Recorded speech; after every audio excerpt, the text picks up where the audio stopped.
We can compare our data to look at success versus failure. But happy to have that conversation offline. I guess if we're looking at private sector involvement, if you were looking at a project here in this country to try and generate, investors, if your company was trying to do that, would you not be doing the research yourself and the R&D yourself? I think that's, would you or would you not? No? Who would be doing it for you?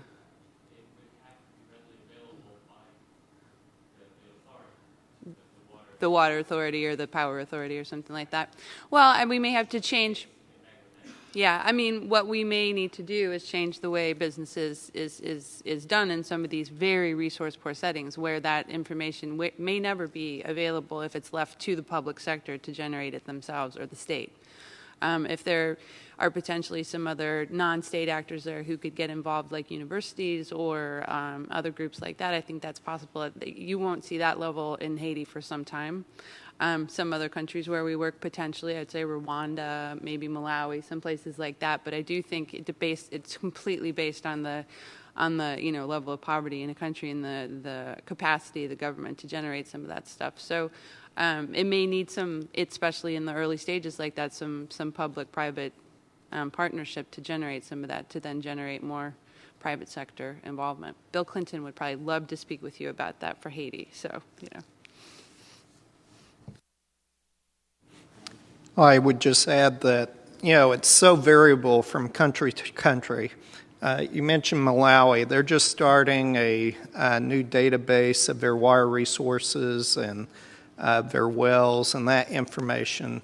But, that's, for some countries, that's very advanced, but they're starting that database, and some countries are far ahead of that at this time. So it's very variable from country to country what kind of data is available. Yeah. In a way, it's a difficult question to answer about who would do that sort of research. From my perspective, in terms of the water sanitation sector, much of the work and research is being done by universities, by institutions, and by others.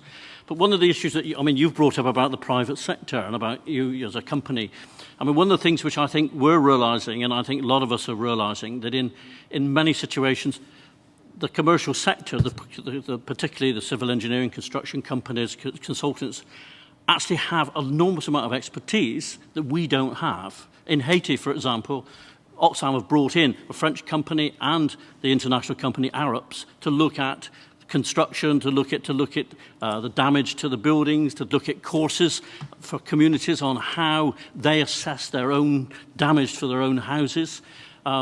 During the Davos thing recently, lots of the construction companies have come together, the big ones, to say, how can we help the international humanitarian community address some of the problems that the NGOs and the UN are dealing with?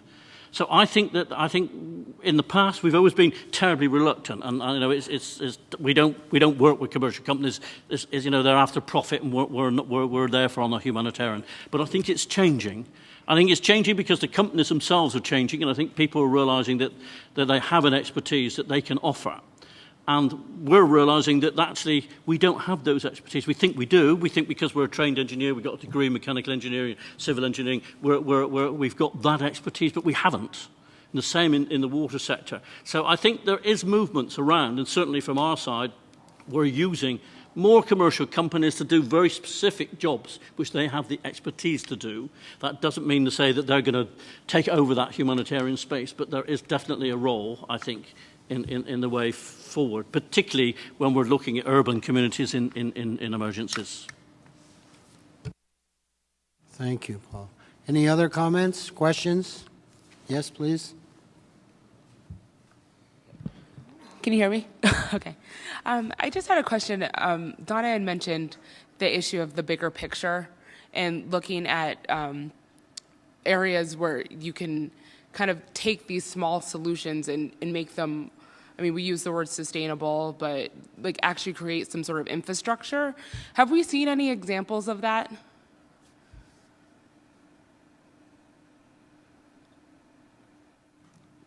I was looking over at the organizations have longer institutional history than we do. I mean, I can speak from the health infrastructure point of view rather than a water infrastructure point of view. In Rwanda, we actually just celebrated our 5th anniversary there of working there, and they have.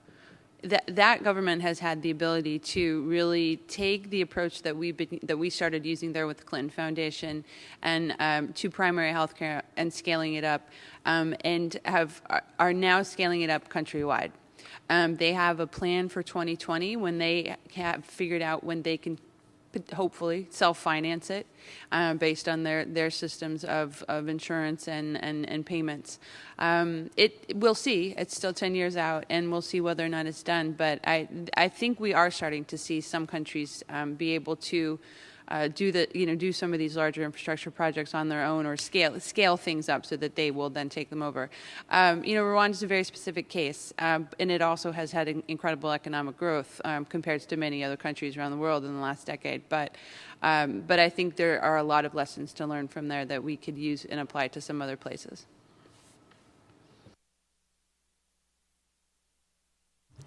Thank you. I just wanted to respond to that query because when I was working in the UN, we had some examples of countries that had built in like sanitation policies over the last 40 years. And so, for example, has had sanitation in its national plan for 40 years. And so everywhere you go in Thailand, you can find a toilet to use. Senegal, for example, has a ministry of sanitation, hygiene, and health. So it is possible if a country takes it seriously, and that's what Donna was talking about, that they will build it in, and they will have a budget set aside for that particular item. And as of now, there are still very few countries that build sanitation into their national plans, but when they do, it really makes a big difference.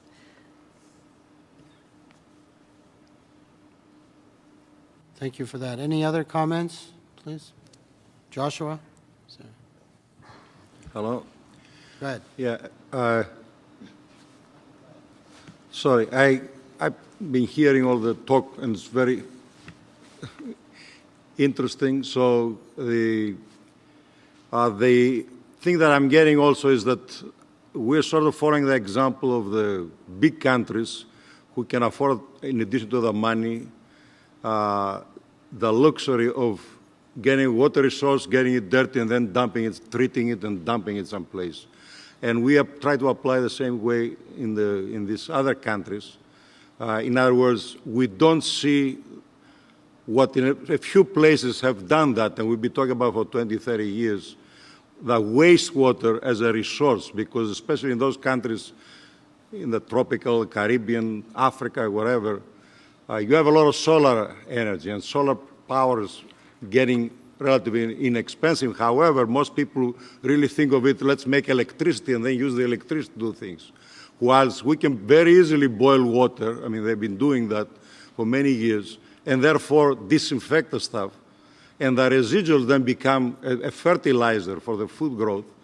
The water that you can evaporate, you can capture and use the water supply, but at the same time, you can disinfect their water. I mean, I don't know if you're aware, I'm sure, that, I mean, in Africa, some people have suggested they throw away transparent bottles, they fill up with water, they leave it in the roof of their hat. And after a few hours, the water is disinfected perfectly. So their problem, but of course, the impurity stuff are still in there. So you got to evaporate it. And that's, I mean, that's part of the solution, but.